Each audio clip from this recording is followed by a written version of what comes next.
বাংলা নববর্ষের প্রথম দিনে বলিউডের ভাইজান খ্যাত অভিনেতাকে বোমা মেরে উড়িয়ে দেওয়ার হুমকি দেওয়া হয়েছে।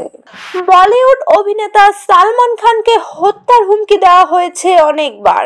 সর্বশেষ তার বাড়ির গেটে গুলি করার অভিযোগে একাধিক ব্যক্তিকে গ্রেফতারও করেছে মুম্বাই পুলিশ। এই ঘটনায় গ্যাংস্টার লরেন্স বিশনোইয়ের সংযোগ আছে বলে অভিযোগ রয়েছে। সেটার বিচার এখনো আদালতে চলমান। এর মধ্যে আবারও এলো নতুন হুমকি।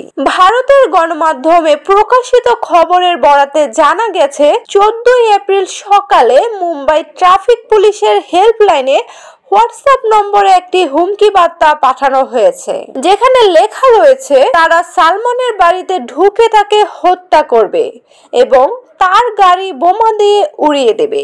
এই বার্তা পাওয়ার সঙ্গে সঙ্গেই মুম্বাই পুলিশ নতুন করে একটি অভিযোগ করেছে। এই তদন্ত চলছে। গত 2 বছরে এবার পঞ্চমবারের মতো হুমকি পেলেন তিনি। সালমান খান গণমাধ্যমে বলেছেন, কয়েকদিন ধরে তিনি অজ্ঞাত ব্যক্তির কাছ থেকে প্রাণনাশের হুমকি পাচ্ছেন। অভিযোগগুলো খতিয়ে দেখছে পুলিশ।